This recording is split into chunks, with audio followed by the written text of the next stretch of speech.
Au Soudan, les avocats de la défense rejettent l'autorité du procureur général. La plupart des avocats protestent contre la partialité du procureur général car celui-ci avait déposé plusieurs plaintes contre Béchir avant de devenir procureur. Le chef du gouvernement tunisien Hichem Mechichi annonce que le déficit budgétaire atteindrait un niveau record en 2020 à environ 14% du PIB. Il appelle la Banque centrale à le financer pour limiter la crise actuelle.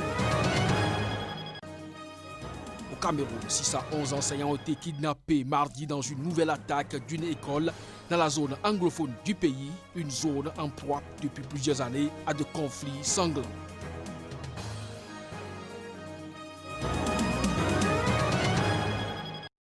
C'est là le sommaire de cette édition. Bonsoir à chacun, bonsoir à tous et bienvenue. Les avocats de la défense rejettent l'autorité du procureur général El Ebre dans le procès de l'ex-président soudanais Omar El Béchir, jugé pour son rôle dans le coup d'État qu'il a porté au pouvoir en 1989. La plupart des avocats protestent contre la partialité du procureur général car celui-ci a déposé plusieurs plaintes contre leur client lorsqu'il était encore avocat avant de prendre son poste en octobre 2019. Reportage. À une précédente audience, début octobre, le procureur avait énoncé les chefs d'accusation, parmi lesquels la mise en danger du régime constitutionnel et recours à l'armée pour commettre un crime. La plupart des avocats avaient alors quitté la salle pour protester contre, selon eux, la partialité du procureur général, car celui-ci a déposé plusieurs plaintes contre leur client lorsqu'il était encore avocat avant de prendre son poste en octobre 2019. Selon la loi, il n'a pas le droit d'être procureur et de présenter ce communiqué, étant donné le manque d'impartialité, d'intégrité et de droiture de l'accusation. Il s'agit d'une représentation de la société et de l'État. Le procureur général, Tagel Sir Al-Ebre, est un plaignant et dispose d'un droit spécial. Il aurait donc été préférable qu'il démissionne de ce poste et laisse la place à une autre personne, mais puisqu'il préside l'accusation, il n'aurait pas dû présenter ce communiqué. Ce qui a été mentionné dans ce communiqué sont de pures allégations. Omar El Béchir a été destitué et arrêté par l'armée en avril 2019 après plusieurs mois de révolte populaire et est actuellement détenu à Khartoum.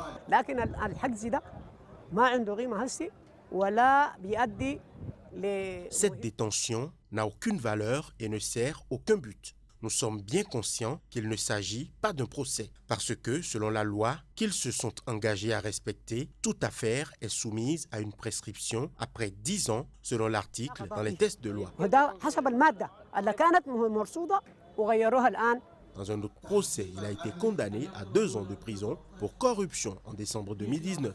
L'ex-président est également recherché par la Cour pénale internationale pour crimes contre l'humanité et génocide au Darfour, région déchirée par un conflit meurtrier depuis près de 2 décennies.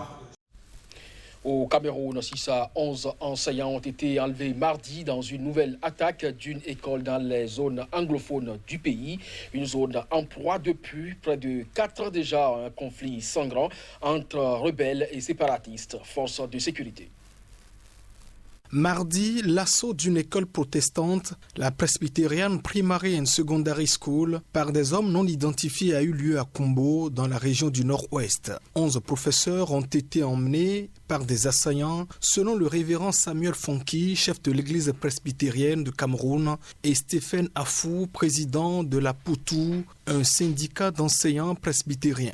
Mais un responsable des autorités locales, sous couvert de l'anonymat, a assuré que seulement 6 enseignants étaient portés disparus en soirée. Ce nouveau drame survient 10 jours après le meurtre de 7 écoliers dans une école par des hommes armés, une tuerie attribuée par Yaoundé aux groupes armés sécessionnistes anglophones. L'attaque n'avait pas été revendiquée, mais le gouvernement avait affirmé que l'objectif des séparatistes est de dissuader les parents d'envoyer leurs enfants à l'école. Dans ces kidnappings, les élèves sont d'ordinaire libérés ainsi que des enseignants contre rançon, souvent pour ces derniers, mais certains ont déjà été tués par le passé, accusés par le ravisseur de collaborer avec le régime où les attaques d'établissements scolaires, agressions et enlèvements d'élèves et enseignants sont fréquents. En novembre 2019, l'UNICEF faisait état de 855 000 enfants non scolarisés dans les régions anglophones. Environ 90% des écoles primaires publiques, soit plus de 4 800 écoles et 77% des écoles secondaires publiques étaient alors fermées ou non opérationnelles. En Éthiopie, le Premier ministre Abiy Ahmed a annoncé mercredi une riposte après l'attaque d'une base militaire fédérale. Il a accusé le Front de libération du peuple du Tigré, le parti au pouvoir dans cette région de l'Éthiopie, d'en être le commanditaire. Le TPLF, Front de libération du peuple du Tigré, a attaqué un camp militaire fédéral dans le Tigré, a déclaré Abiy Ahmed dans un test posté sur Facebook et sur Twitter vers 2h heure locale. Nos forces de défense ont reçu l'ordre d'assumer leur tâche de sauver la nation. Le dernier stade de la ligne rouge a été franchi, a-t-il ajouté. Une telle réponse militaire marquerait le début d'un potentiel conflit en Éthiopie, deuxième pays le plus peuplé d'Afrique, en proie à des tensions interne croissante. L'attaque a fait de nombreux morts, des blessés et des dégâts matériels. Le bureau du Premier ministre a accusé dans un communiqué le TPLF d'avoir habillé ses soldats avec des uniformes semblables à ceux portés par l'armée érythréenne afin d'impliquer le gouvernement érythréen dans les fausses revendications d'agression contre le peuple du Tigré. La nature concrète de la réponse militaire fédérale n'était pas clairement établie dans l'immédiat. Dans un communiqué diffusé sur les médias régionaux, le gouvernement du Tigré a déclaré que la direction ainsi que les soldats du commandement du Nord basés à Mekele ont décidé d'être aux côtés du peuple du Tigré et du gouvernement régional, une revendication qu'il était impossible de vérifier dans l'immédiat. De même, la tension est montée d'un cran ces derniers jours entre Addis Abeba et le Tigré, qui ne reconnaît plus l'autorité de l'État fédéral depuis que les élections nationales qui devraient se tenir en août dernier ont été reportées. En Côte d'Ivoire, les partisans d'Alassane Ouattara ont fêté sa victoire dans le quartier d'Adjamé à Abidjan, et ce, alors que l'opposition juge le nouveau mandat du président Alassane Ouattara anticonstitutionnel.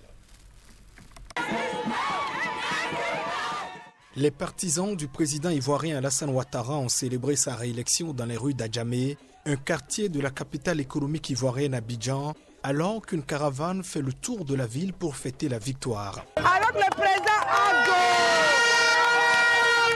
c'est le développement, c'est la tranquillité.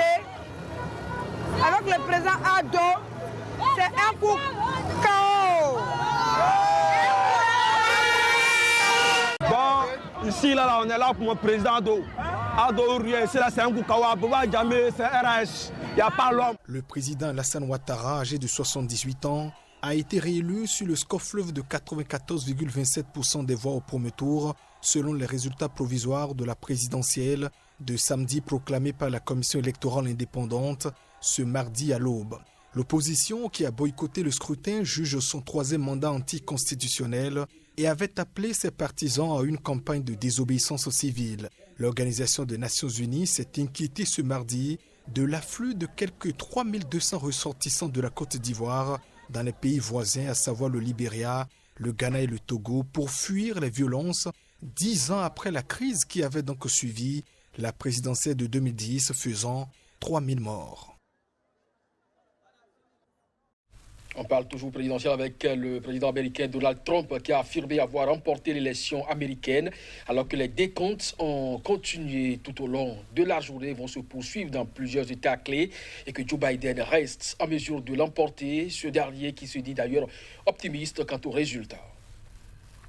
Honnêtement, nous avons gagné l'élection, a déclaré le président républicain des États-Unis lors d'une brève allocution depuis les salons de la Maison-Blanche. Trump a revendiqué mercredi la victoire à l'élection présidentielle, plongeant les États-Unis dans l'inconnu et dans l'inquiétude, alors que les jeux sont loin d'être faits dans plusieurs États clés et que Joe Biden reste en mesure de l'emporter. Évoquant une fraude sans livrer aucun élément concret, Donald Trump a assuré vouloir saisir la Cour suprême sans préciser sur quel motif. Le candidat démocrate Joe Biden s'était auparavant dit en bonne voie pour gagner cette élection présidentielle extrêmement indécise, à l'image d'une Amérique plus divisée que jamais. Gardez la foi, nous allons gagner, a lancé Biden, 77 ans, devant les sympathisants démocrates réunis en drive-in dans son fief de Wilmington, dans le Delaware. L'ancien vice-président de Barack Hussein Obama a néanmoins appelé à la patience face à la confusion qui régnait sur les résultats dans plusieurs États clés. Dans des États-Unis traversés par des crises sanitaires, économiques et sociales d'une ampleur historique, les Américains se préparaient à une longue attente à l'issue d'une campagne particulièrement agressive. Une certitude, la vague démocrate espérée par certains dans le camp Biden qui se prenaient à rêver de victoires historiques en Caroline du Nord ou encore au Texas n'aura pas lieu. Le président sortant a conservé la Floride, faisant mentir de nombreux sondages, ainsi que le Texas, bastion conservateur qui avait un temps semblé menacé, et l'Ohio, remporté depuis 1964 par tous les candidats qui ont aussi accédé à la présidence. Joe Biden doit néanmoins gagner au moins 2 des 3 États disputés du Nord industriel, Pennsylvanie, Michigan, Wisconsin, remportés sur le fil par le milliardaire il y a 4 ans. Or, dans ces États, le dépouillement pourrait se poursuivre mercredi, voire sur plusieurs jours, notamment en raison du niveau record du vote par correspondance. L'attente s'annonce donc longue. Pour l'emporter, un candidat n'a pas besoin d'être majoritaire. En voix au niveau national, il doit obtenir au moins 270 des 538 grands électeurs attribués.